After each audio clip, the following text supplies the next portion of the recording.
Hello and welcome to civil services with Nilesh. आज मैं आपसे इकोनॉमिक्स के बारे में बात करना चाहता हूँ। बहुत इंपॉर्टेंट चीज़ें आपसे डिस्कस करूँगा।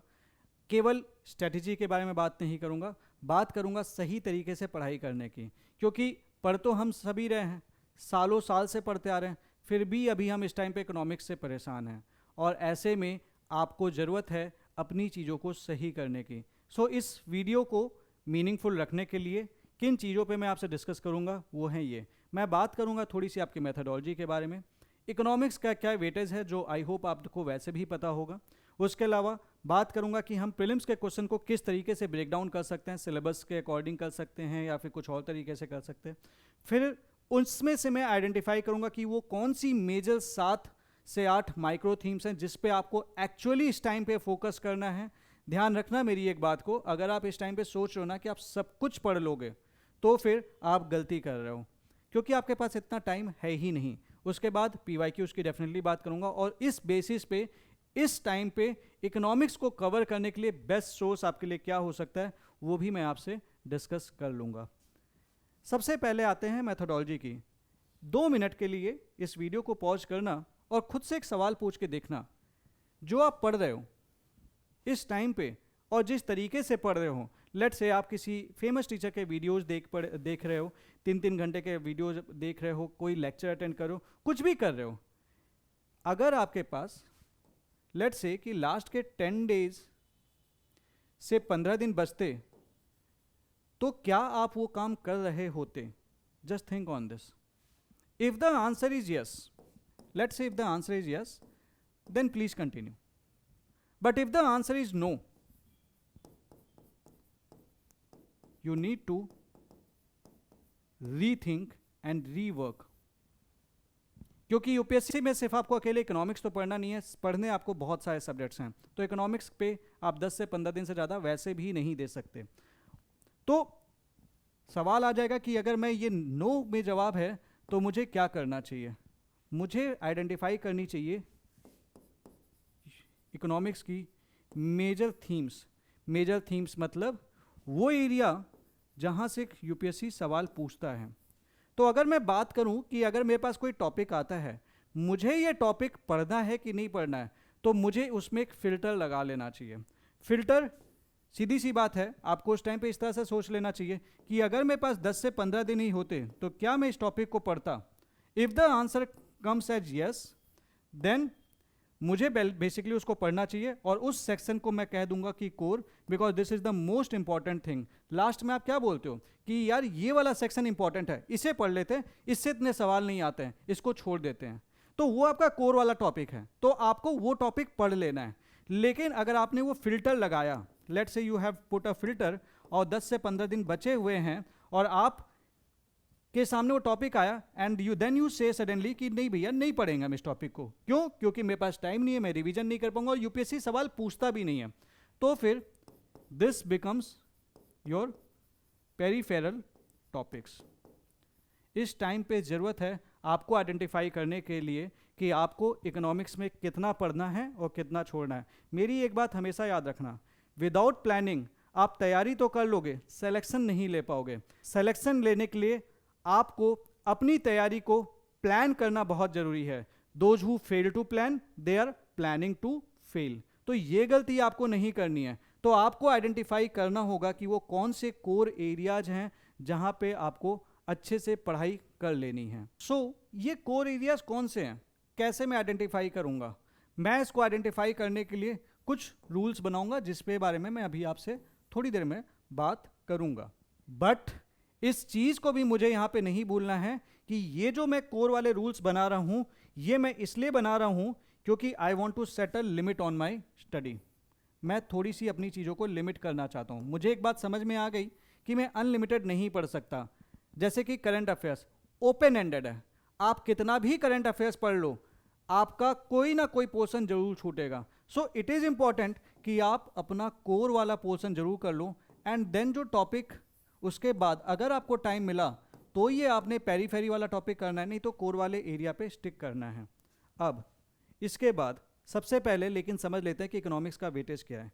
इफ़ यू सी 2015 में 21 सवाल इकोनॉमिक्स से आए थे, 2016 में 23 सवाल, 2017 में 25, 2018 में 20, 2019 में 23, 2020 में 20, 2021 में 15, 2022 में 14, 2023 में 18, 2024 और 2025 में 15 सवाल।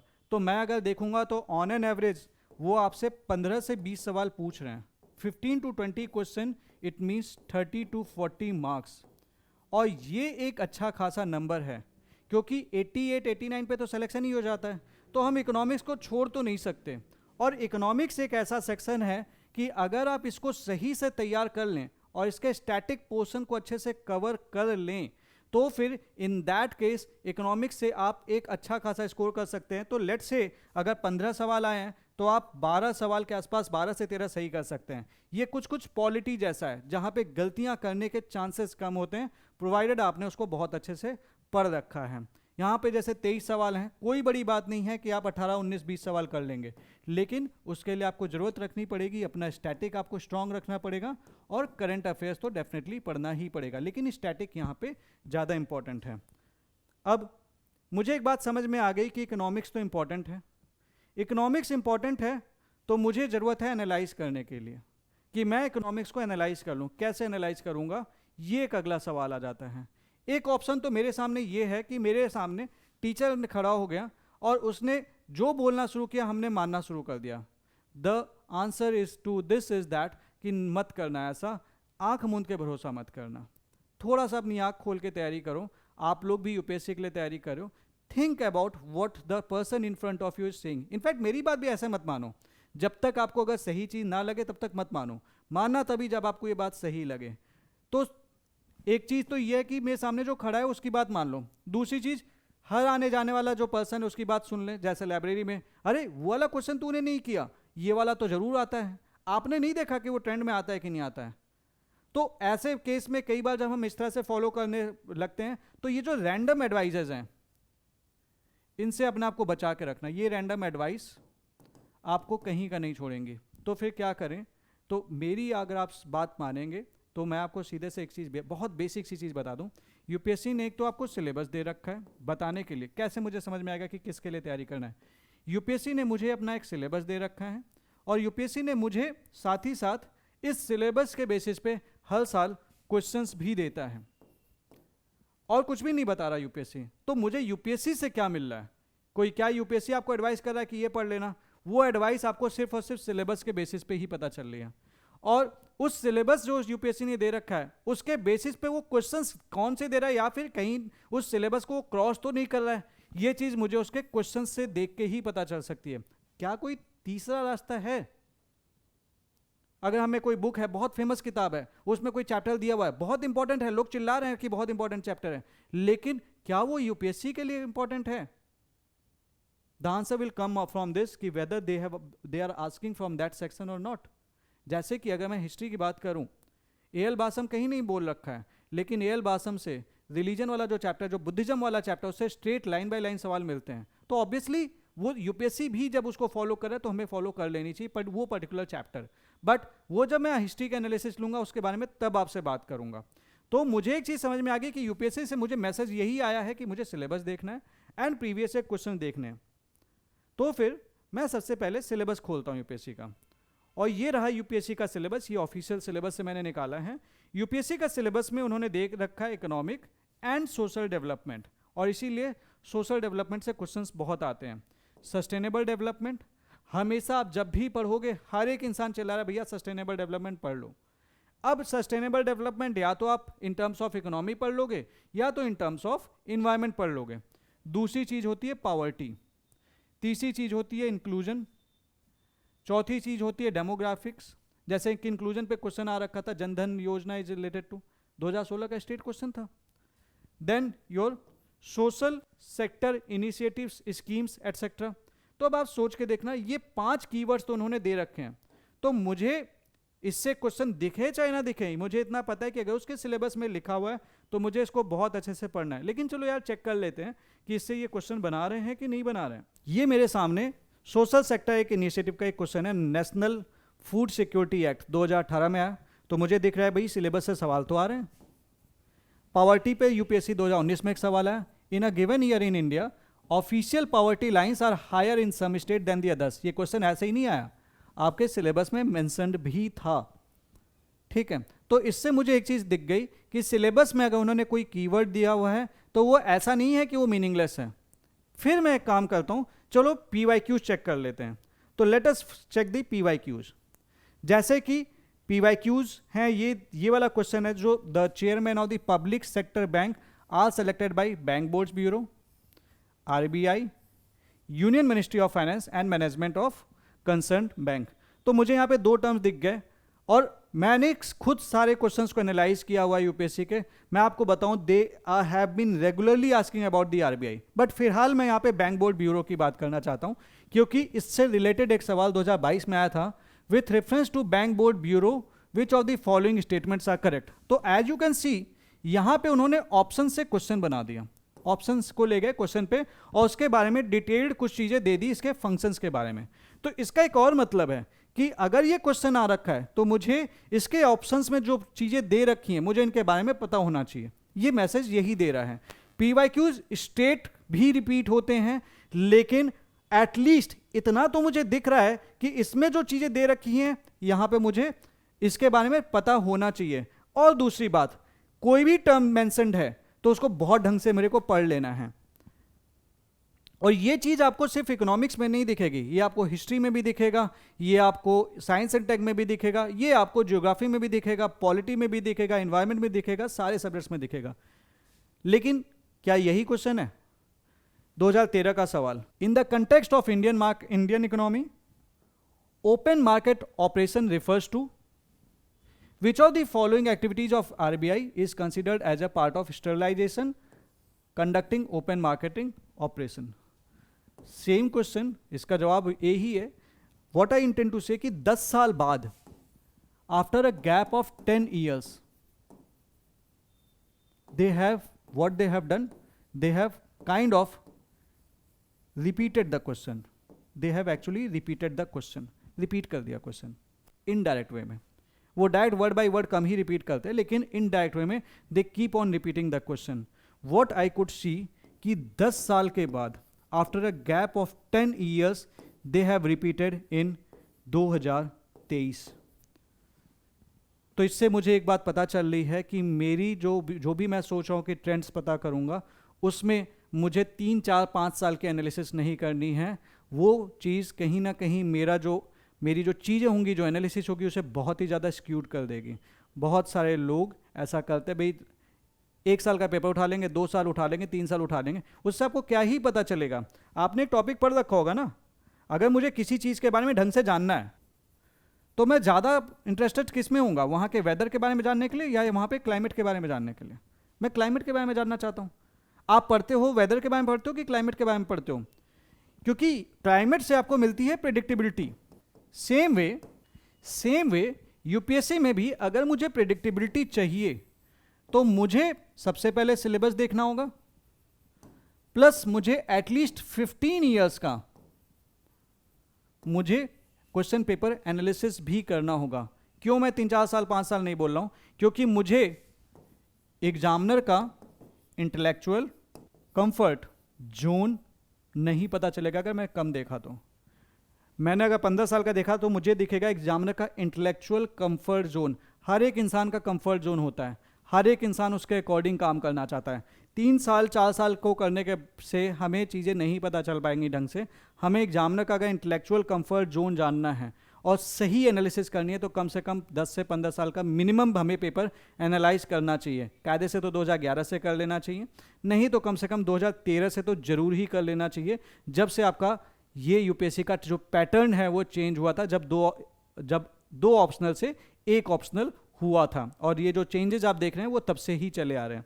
तो हमें इंटेलेक्चुअल कंफर्ट जोन जानना है एग्जामिनर का इंटेलेक्चुअल कंफर्ट जोन 2013 से एटलीस्ट जितना पेपर हमें दिख रहा है, और 1-2 साल हम और पीछे चले जाएंगे तो हमें एनालाइज करने की जरूरत है 2011 से लेकर 25 तक के पेपर कम से कम। ठीक है, तभी हम एग्जामिनर का माइंडसेट सही से समझ पाएंगे और तभी एक्चुअली हम समझ पाएंगे कि एक्चुअल ट्रेंड क्या है। 2-4-5 साल के एनालिसिस से क्या ही होगा। आपको भी मेरी सलाह यही कि जब आप तैयारी कर रहे हैं तो कम से कम 15 साल के पेपर जरूर लगा लीजिए। और इसी चीज़ के लिए मैंने ये एनालाइज कर रखा है एंड सारे क्वेश्चंस देखे, और देखने के बाद ये 15 साल के जो क्वेश्चंस है उसको ब्रेक किया हमने 13 टॉपिक्स में। माइक्रो इकोनॉमिक्स 15 साल में केवल 3 सवाल आए। तो मुझे एक चीज़ दिख रही है कि मैं माइक्रो इकोनॉमिक्स पे मुझे इतना टाइम नहीं देना है। कब मुझे टाइम देना है? जब मेरे पास टाइम हो। टाइम नहीं होगा तो माइक्रो इकोनॉमिक्स छोड़ सकता हूँ। मैं ये नहीं कह रहा कि आपको छोड़ ही देना है, बट करूँगा कब? जब टाइम मेरे पास बचे। Introduction to economy and national income accounting 12 सवाल आ रखे हैं, मतलब ऑन एन एवरेज लगभग एक सवाल। 15 साल में 12 सवाल आए तो एक सवाल से भी कम ऑन एन एवरेज आ रखे हैं। लेकिन monetary system, banking, RBI, crypto currency etcetera, जो भी बैंकिंग वाला सेक्शन है, इससे आए 68 सवाल। 4 से 5 सवाल का एवरेज है यहाँ पे आप देखेंगे अगर। तो मतलब बैंकिंग से रिलेटेड अगर सवाल है तो मुझे करना है। बैंकिंग से रिलेटेड फैक्ट्स पे मुझे अपने आप को अपडेट रखना है। ये है एग्जामिनर का इंटेलेक्चुअल कंफर्ट। पूछ तो वो माइक्रो से भी सकता था ना, नहीं पूछा, उसका इंटेलेक्चुअल कंफर्ट नहीं है वहाँ पे यूपीएससी के लिए। Then fiscal policies which includes budget, FRBM, taxation, subsidies वगैरह, इससे भी 27 सवाल आए हुए हैं जो कि इंपॉर्टेंट हैं। Bonds, financial market, share market, insurance, आजकल इससे सवाल बढ़ रहे हैं। 16 सवाल आ रखे हैं। इन्फ्लेशन, पॉवर्टी, इनइक्वालिटी, अनएम्प्लॉयमेंट, 24 सवाल आ रखे हैं। एग्रीकल्चर एंड एलाइड एक्टिविटीज 23 सवाल। बैलेंस ऑफ पेमेंट जो बेसिकली ट्रेड वाला सेक्शन है, वर्ल्ड ट्रेड ऑर्गेनाइजेशन वगैरह, से 26 सवाल। Manufacturing services sectors of the economy, infrastructure, energy, 16 सवाल। एंड देन इंटरनेशनल इंस्टीट्यूशंस 23 सवाल। तो मुझे दिख रहा है कि ये टॉपिक्स इंपॉर्टेंट हैं, ठीक है। स्कीम्स वगैरह डेफिनेटली वो करंट अफेयर्स में रहती है, तो 15 सवाल उससे आ रखे हैं। प्लानिंग से 3 सवाल। And then miscellaneous like LPG reforms, demographic dividend, demographic transition, credit rating agencies etcetera. तो मुझे एग्जामिनर का इंटेलेक्चुअल कंफर्ट जोन यहाँ पे दिख रहा है, और इसमें भी इन सारे क्वेश्चंस को अगर जब मैं एनालाइज करता हूँ तो मुझे एक स्टॉकिंग पैटर्न दिखता है, और मुझे दिखता है कि मुझे एग्जैक्टली कहाँ पे फोकस करना है अगर मेरे पास टाइम कम है। और मुझे एक्चुअली जो फाइनली फोकस करना है, मुझे करना है इन मेजर माइक्रो थीम्स भी, जिनका नंबर 7 है। 7 माइक्रो थीम्स हैं जिस पे मुझे बहुत ढंग से पढ़ाई कर लेनी है। उसके बाद टाइम बचेगा तो डेफिनेटली मैं दूसरे टॉपिक्स देख सकता हूँ, लेकिन इनको तो नहीं छोड़ूंगा। जब भी कुछ छोड़ने की बारी आएगी मैं इनको ही करूँगा। जब भी कुछ छोड़ने की बारी आएगी तो मैं उन टॉपिक्स को भले छोड़ दूँ, इनको नहीं छोड़ूंगा। पहली चीज़ है monetary policy, that is for RBI, banks and banking. तो आरबीआई से रिलेटेड कोई भी फैक्ट है पढ़ना है, बैंक से रिलेटेड कोई भी फैक्ट है पढ़ना है। Fiscal policy including budget and FRBM, मुझे दिख रहा है यहाँ से सवाल आते हैं, मुझे इसको बहुत ढंग से करना है। तो ये दोनों तो बहुत इंपॉर्टेंट है। उसके बाद ट्रेड वगैरह के बारे में मुझे पढ़ना है, like balance of payment, import, export, investment, FDI, FII, ये सब पढ़ते ही हो आप। तो एफडीआई, एफआई से रिलेटेड कुछ भी आ जाए, क्यूएफआई से रिलेटेड कुछ भी आ जाए, मुझे कोई भी लेटेस्ट डेवलपमेंट है मुझे ढंग से पढ़ना है। WTO, इंडिया की जो भी डील्स हैं पढ़ना है, एंड द ट्रेड एग्रीमेंट जो भी इंडिया साइन करता है। तो ये सेक्शन मुझे बहुत ढंग से करना है। फिर मुझे करना है इन्फ्लेशन बहुत ढंग से, पॉवर्टी बहुत ढंग से, inequality, unemployment. So this includes the policies and the issue of economic growth. उसके बाद मुझे फाइनेंस सेक्टर ढंग से कर लेना है, जिसमें bonds, share, finance market and capital market. आजकल कैपिटल मार्केट वगैरह से सवाल आना शुरू कर दिए हैं काफ़ी ज़्यादा, तो ये ढंग से कर लेना है। And then the international institutions and related index also, ठीक है। And then the national income accounting. अगर मैं ये 7 मेजर थीम्स कर लेता हूँ तो इकोनॉमिक्स का मैं 80% टॉपिक तो ऐसे ही कर लूँगा, ठीक है। 80% क्वेश्चंस मैं करने की स्टेज में हूँगा। So as you can see 80% questions are actually coming from this 7 topics. उसके बाद ही तो मैं 20% के बारे में सोचूंगा। हमारी गलती क्या होती है कि हम जब तैयारी करते हैं ना तो हम इस चीज़ पे ध्यान नहीं देते, और हमारे सामने इसके आसपास की जितनी चीज़ें होती हैं हम ये सारी पढ़ लेते हैं, लेकिन जहाँ से आपके 80% क्वेश्चंस आ रहे हैं, 80% क्वेश्चंस, हम इस पे ध्यान ही नहीं देते। हम सिर्फ ध्यान देते हैं 20% पे, और ये ज़्यादातर बच्चे गलती करते हैं। कहीं आप तो गलती नहीं कर रहे, पता चला माइक्रो इकोनॉमिक्स के 10-10 घंटे के लेक्चर अटेंड कर रहे हो। मत करो, एग्जामिनेशन आपका है, सिलेक्शन आपका है, बिना प्लानिंग के सिलेक्शन कैसे ही लेंगे, ठीक है। तो प्रॉपर प्लान करके पढ़िए। सो अब अगला सवाल आता है कि मैंने मेजर माइक्रो थीम्स तो आइडेंटिफाई कर लें, अब पढ़े कहाँ से? तो उसके लिए this is the best source. कुछ भी कर सकते हो। अब सोर्सेज में मुझे डिफाइन कर रखा है मैंने। पहली चीज़, these are the basic sources, ये तो करना ही करना है क्योंकि ये आपका स्टैटिक बहुत अच्छे से करवा देंगे, ये करना ही करना है। अब इसमें से कौन सा करना है प्रेफरेंस मैं आपको बताऊंगा। दूसरी चीज़ budget, economic survey and current affairs, और उसके बाद NCERT specific chapters, one by one इसके बारे में बात कर लेते हैं। मैंने अपने टेलीग्राम चैनल पे वोटिंग करा रखी है, 10,000 से ज़्यादा बच्चों ने वोट किया था। 80% of the students they do follow Mrinal sir, and ऐसे ही नहीं फॉलो कर रहे, अगर पूरा इंडिया अगर उनको फॉलो कर रहा है तो देयर इज समथिंग। तो सबसे बेस्ट जो सोर्स है ना वो मृणाल सर का पीसीबी ही है, और उससे क्वेश्चंस होते हैं। You would also have seen his PCB, but कहीं ना कहीं जब आप उनके नोट्स देखते हैं तो एक इशू आता है कि लाइक वो 1300 से 1400 पन्ने हैं, बस एक वही एक इशू आता है, content wise they are the best definitely, और बहुत बड़ा बड़ा लिखा हुआ है। तो 1400 पन्ने जब हमारे सामने आते हैं तो हमें समझ में नहीं आता हम रिवाइज कब करें। खैर, इस चीज़ के सॉल्यूशन के लिए हमने शॉर्ट नोट्स भी बना दिए, कलरफुल बुक्स बनाई हमने मृणाल सर के पीसीबी 14 से ही, तो आप इसको भी फॉलो कर सकते हैं। ये सेल्फ अंडरस्टूड है और आप यहाँ से भी चीज़ों को कर सकते हैं। ये दो पार्ट में, पार्ट 1 एंड पार्ट 2 है, pillar for PCB 14 for this UPSC prelims 2026-27। PCB 14 पे बने हुए शॉर्ट नोट्स हैं। ये नहीं करना चाहते तो विवेक सिंह सर की बुक आती है इकोनॉमी वाली, आप उसे फॉलो कर सकते हैं, और उनके 450 क्वेश्चंस की एक बुक और आती है, वो आपको उनके टेलीग्राम चैनल पे भी मिल जाएगी, अदरवाइज ऑनलाइन भी मिल जाएगी। तो आप अदरवाइज इसको फॉलो कर सकते हैं, बहुत प्यारे क्वेश्चंस हैं, उससे भी आप चीज़ों को कवर कर सकते हैं।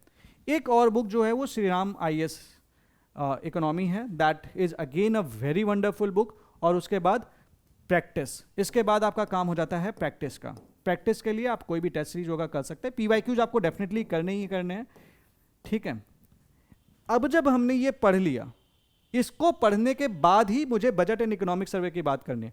बहुत सारे बच्चे ये पढ़ते ही नहीं, इकोनॉमिक सर्वे समझ में नहीं आता, बजट समझ में नहीं आता है, तो ये सीक्वेंस ना ब्रेक करें।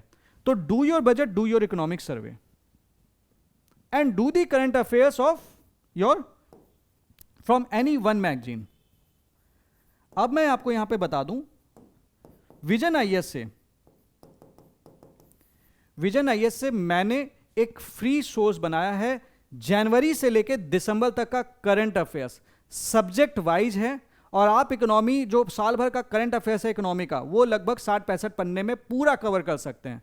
विजन IAS करंट अफेयर्स के लिए नंबर 1 नाम है, और उनका current affairs that is genuine, सही रिसर्च के साथ वो लोग बनाते हैं, एंड ये एक फ्री सोर्स है, तो हमने उसे फ्री ही रखा है, उसकी कोई पेमेंट नहीं आपको, वो हमारे Telegram channel civil services with Nilesh में मिल जाएगा।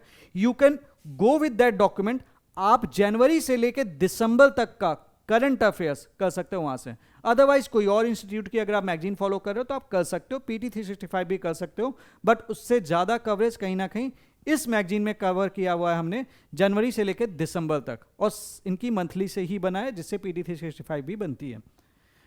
जब ये हो गया, आपने ये कवर कर लिया, और आपके पास अगर टाइम बचता है, then only you can go for the specific chapters of NCERT from micro economics and macro economics. Micro economics की अगर मैं बात करूं तो माइक्रो इकोनॉमिक्स पढ़ते वक्त इसके इंस्ट्रक्शंस मैंने ऑलरेडी टेलीग्राम चैनल पे दे रखे हैं, सिविल सर्विसेज विद नीलेश। उसमें केवल वो स्पेसिफिक टॉपिक्स आपको पढ़ने हैं, ठीक है।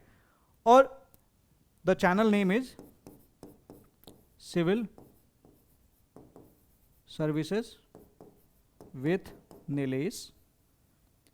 इनफैक्ट इसका मैं लिंक भी आपसे शेयर कर दूंगा, अगर आप उसको फॉलो करते हुए पढ़ते हैं तो आपकी माइक्रो इकोनॉमिक्स की जो NCERT की बुक है वो आप 2 घंटे के अंदर खत्म कर सकते हो। ध्यान रखना, आपको कैलकुलेशंस नहीं पढ़नी है, आपको बेसिक डेफिनेशंस पढ़नी है, आपको पता होना चाहिए what is the law of demand and supply, और ये बेसिक चीज़ें जो वहाँ पे दे रखी हैं। तो जो टर्म्स वाली जो चीज़ें हैं वो इस एक इंस्ट्रक्शन डॉक्यूमेंट से आप बहुत आराम से कर सकते हैं।